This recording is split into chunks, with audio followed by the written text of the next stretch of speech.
मुझे फिल्म बहुत पसंद है मुगले आजम, अच्छा ड्रामा है, अच्छी कहानी है, लेकिन जो दिखाया गया है उसका सच्चाई से कोई लेना देना दूर दूर तक नहीं है। हमारी प्रॉब्लम यह है कि उस जनरेशन से लेकर आज तक जो हमें पर्दे पे दिखा दिया गया, हमने इसको सच मान लिया। हमने कभी इतिहास के पन्ने पलटने की कोशिश नहीं की, हमने द ग्रेट मुगल मान लिया और यह नहीं सोचा कि जिसको हम द ग्रेट मुगल कह रहे हैं ये वही आदमी है जो आगरा के किले के सामने मीना बाजार लगवाता था और लड़कियां जाके पसंद करता था, अपने हरम में भेजता था। और फिर आप गलती करते हैं कि एक फिल्म बनाते हैं जिसका नाम है जोधा अकबर। मतलब जोधा अकबर, आप उसे लव स्टोरी की तरह प्रेजेंट करते हैं कि ये बड़ी शाश्वत प्रेम कथा है जोधा अकबर। वो तीसरी पत्नी थी, अगर यहां भी बात रुक जाती तो हम मान लेते कि चलो अच्छी लव स्टोरी थी। तीसरी पत्नी के साथ अकबर ने जिंदगी भर शादी का पवित्र बंधन निभा दिया।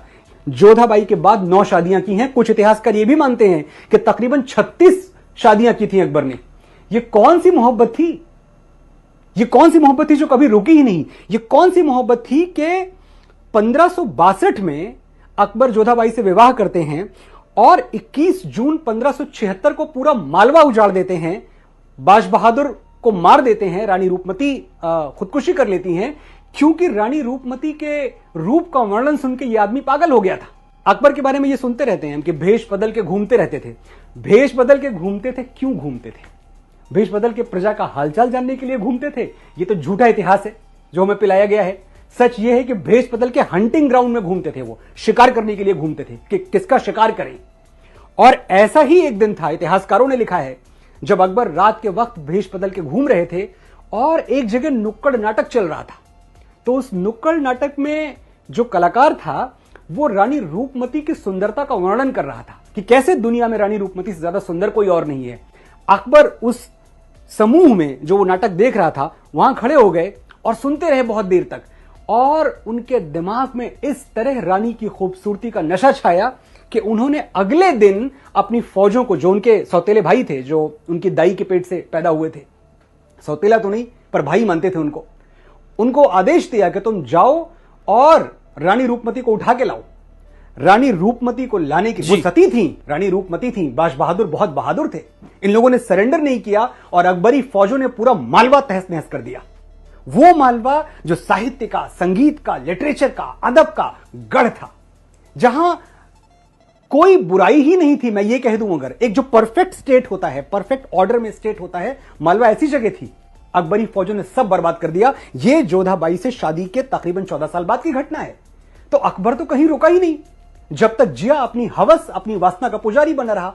आप उसे मेरा हीरो ना बताएं, आपने आज तक बताया, मैंने आज तक मान लिया, अब मैं नहीं मानूंगा। अब मैं जाग चुका हूं और मेरे साथ करोड़ों हिंदुस्तानी जाग चुके हैं।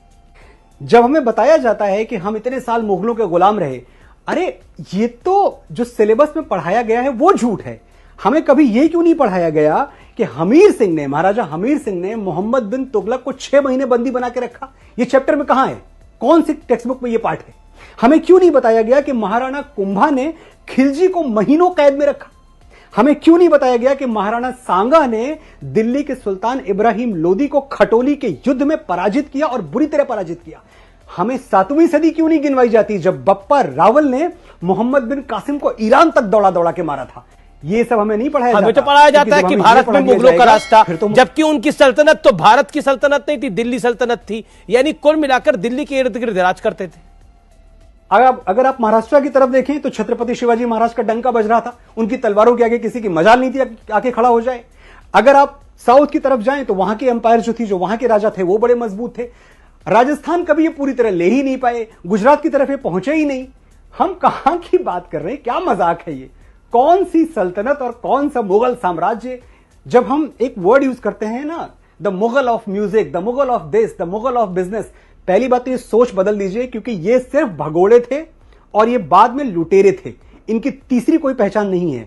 भगोड़े और लुटेरे, तीसरी पहचान जो दी है वो इस देश ने दी है और हमारी नपुंसकता ने दी है, क्योंकि हम चुपचाप सुन गए और सह गए।